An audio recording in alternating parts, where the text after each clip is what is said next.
ಕಾರವಾರ ತಾಲೂಕಿನಲ್ಲಿ ಒಂದು ಆಶ್ರಮ ಇರುವಂತಹದ್ದು. ಇನ್ನು ವಾತ್ಸಲ್ಯ ಎನ್ನುವ ಒಂದು ಆಶ್ರಮ ಇದೆ. ಈ ಆಶ್ರಮಕ್ಕೆ ಬೇಕಾಗುವ ದವಸ ಧಾನ್ಯ, ಬಟ್ಟೆ ಇನ್ನಿತರ ದಿನ ಉಪಯೋಗಿ ವಸ್ತುಗಳನ್ನು ಸಾರ್ವಜನಿಕರಿಂದ ಪಡೆದುಕೊಳ್ಳಲು ಗಂಗಾವತಿಗೆ ತೆರಳಿದಾಗ 73 ವರ್ಷದ ನಾಗಪ್ಪ ಎನ್ನುವವರು ಆಶ್ರಮದ ವ್ಯಾನಿನಲ್ಲಿ ಬಂದು ಆಶ್ರಮದಲ್ಲಿ ಸೇರಿಕೊಳ್ತಾರೆ. ಇನ್ನು ದುರಾದೃಷ್ಟವಶಾತ್ ಇಂದು ನಾಗಪ್ಪ ಅನಾರೋಗ್ಯ ಕಾರಣ ಇಹಲೋಕವನ್ನು ತ್ಯಜಿಸಿದ್ದಾರೆ. ಇವರಿಗೆ 4 ಜನ ಮಕ್ಕಳಿದ್ದು ಯಾರು ತಂದೆಯ ಸಾವಿಗೆ ಅವರ ಮಕ್ಕಳು ಯಾರು ಕೂಡ ಸ್ಪಂದಿಸ್ತಾ ಇಲ್ಲ ಎನ್ನುವುದು ವಾತ್ಸಲ್ಯ ಅನಾಥಾಶ್ರಮದ ಮಾತಾಗಿದೆ. ಭೂಮಿ ಮೇಲೆ ಏನೂ ಇಲ್ಲದೆ ಇರುವವರು ಅನಾಥರಲ್ಲ, ಎಲ್ಲವೂ ಇದ್ದು ಪ್ರೀತಿ ಸಿಗದ ಅವರು ನಿಜವಾದ ಅನಾಥರು. ಈ ಆಧುನಿಕ ಜಗದಲ್ಲಿ ಮಾನವೀಯ ಮೌಲ್ಯಗಳು ಬತ್ತಿ ಹೋಗಿರುವುದು ಇಂದು ಜೀವಂತ ಸಾಕ್ಷಿಯಾಗಿದೆ.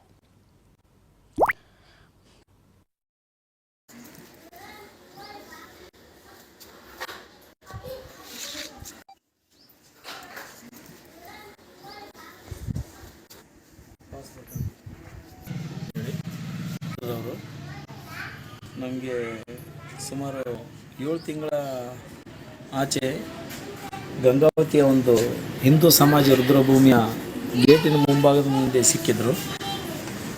ಇವರು ನಿರ್ಗತಿಕ, ನಮಗೆ ಯಾರು ಇಲ್ಲ, ಹಂಗಾಗಿ ನಾನು ನೋಡ್ಕೊಳ್ಳೋರಿಲ್ಲ ಅಂತೇಳಿ ನಮ್ಮ ವಾಹನದ ಹತ್ರ ಬಂದು ಕೇಳಿಕೊಂಡು ನಮ್ಮ ಹತ್ರನೇ ದಾಖಲಾಗಿದ್ದರು.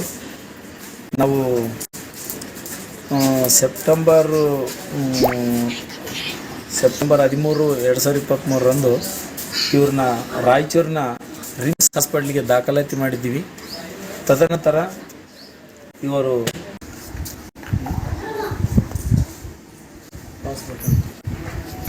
ನಮಸ್ತೆ ಸ್ನೇಹಿತರೆ, ನಾವು ವಾತ್ಸಲ್ಯ ಸೇವಾ ಸಂಸ್ಥೆ ವೀರಭದ್ರ ಅಂತೇಳಿ. ಮೂಲತಃ ಈ ವ್ಯಕ್ತಿ ಗಂಗಾವತಿ ಮೂಲದವರು. ನಮಗೆ ಸುಮಾರು 7 ತಿಂಗಳ